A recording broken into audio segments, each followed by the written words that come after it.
आणि बेलापूर सेक्टर 8 बी जय दुर्गामाता नगर इथं डॅम परिसरामध्ये 60हून अधिक पर्यटक अडकले असल्याचं समजतंय आणि पावसाचा आनंद लुटण्यासाठी हे 60हून अधिक पर्यटक गेले होते। मात्र नवी मुंबई शहरात 2 ते 3 दिवसांपासून आपण पाहतोय मुसळधार पाऊस सुरू आहे आणि आज पावसाचा जोर अचानक वाढलेला आहे आणि त्यामुळे पाण्याचा वेग सुद्धा वाढलाय। त्यामुळे हे पर्यटक तिथेच अडकल्याची माहिती समोर येते। मुसळधार पावसाचा इशारा दिला असला तरी सुद्धा पर्यटक तरुण मुलांच्या अंगाशी ही मौज मस्ती असल्याचं दृश्य या व्हिडिओमधून पाहायला मिळतंय। अग्निशमन विभाग आणि बेलापूर पोलीस यांच्या मदतीने या मुलांना बाहेर काढण्याचा प्रयत्न सुरू आहे।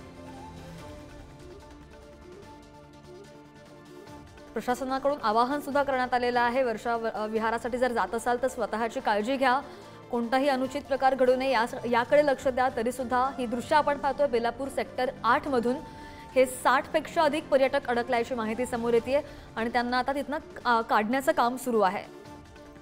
पाण्याचा वेग वाढलाय। 2 ते 3 दिवसांपासून पाऊस वाढतोय। आज पावसाचा जोर थोडासा जास्त आहे तरी सुद्धा हे पर्यटक पर्यटनासाठी गेलेले आहेत। आपण पाहतोय रविवार सुद्धा आहे, सुट्टीचा दिवस आहे आणि या सुट्टीच्या दिवशी या डॅम परिसरामध्ये 60हून अधिक पर्यटक अडकल्याची माहिती।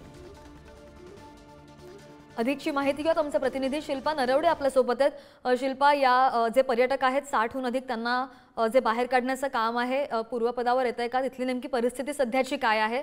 हे लोक नेमका कुठल्या परिसरामध्ये हे पर्यटक अडकलेले आहेत?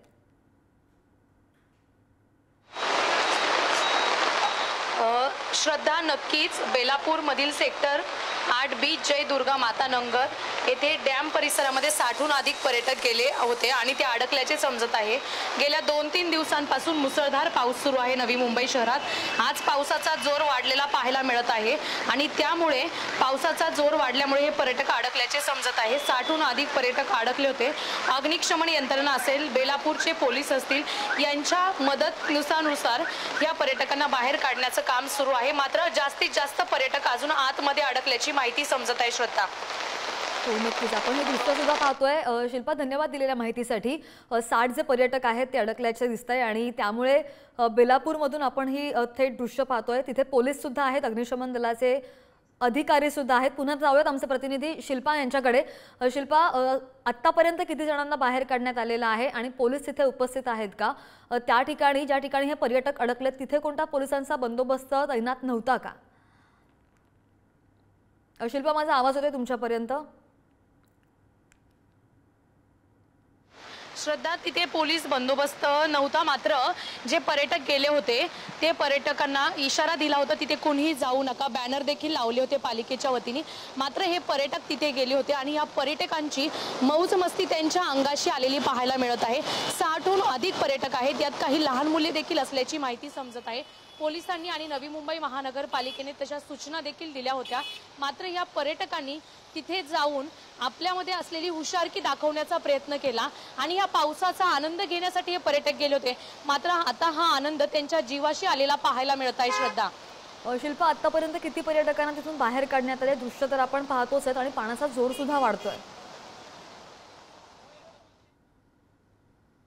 8 ते 9 पर्यटकांना आतापर्यंत बाहेर काढण्यात आलेला आहे आणि अजून प्रयत्न सुरू आहे। सर्वच पर्यटकांना बाहेर काढण्याचा प्रयत्न नवी मुंबई महानगरपालिका असेल, बेलापूरचे पोलीस असतील नवी मुंबईचे आणि अग्निशमन दल देखील, तेथे जवान देखील कार्यरत आहेत। या सर्वांच्या मदतीच्या वतीने या पर्यटकांना बाहेर काढण्याचा प्रयत्न सुरू असून सर्व पर्यटकांना बाहेर काढण्याचं काम या जवानांच्या वतीने करण्यात येत आहे। श्रद्धा, शिल्पा, तुम्ही ज्या ठिकाणी उभे आहात त्या मागची दृश्य सुद्धा दाखवा। बेलापूरमध्ये कशा प्रकारचा इतका जोराचा पाऊस पडतोय, रस्त्यांवर सुद्धा पाणी साचलेलं आहे। आपल्या प्रेक्षकांना आपण तुमच्या मागची दृश्य दाखवूया। श्रद्धा, 2 दिवसांपासून नवी मुंबई शहरामध्ये मुसळधार पाऊस पडत होता आणि आज सकाळपासूनच पावसाचा जोर हा वाढला। अतिवृष्टीचा इशारा दिलेला आहे आणि त्यानुसार तुम्ही बघू शकता या नवी मुंबई शहरामध्ये प्रचंड प्रमाणात पाणी साचलेलं पाहायला मिळत आहे। रस्त्यांवर गुडघ्याभर पाणी साचलेलं आहे, त्यातून प्रवास करत आहेत। अनेक गाड्या आपल्याला जाताना पाहायला मिळत आहे। गाड्यांची जी चाकं आहेत त्या चाकांच्या वरती हे पाणी साचलेलं आहे। या पाण्यातून पायवाट काढत असताना, प्रवास करत असताना नागरिक, अनेक गाड्या बंद पडलेल्या पाहायला मिळत आहेत। काही नागरिक हे जीव मुठीत धरून या पाण्यातून पायवाट मार्ग काढत असलेलं पाहायला मिळत आहे। पाणी सुद्धा आपण कशा प्रकारे साचलंय ते बघतोय। ताजी माहिती घेत राहू शिल्पा, धन्यवाद दिलेल्या सगळ्या सविस्तर माहितीसाठी।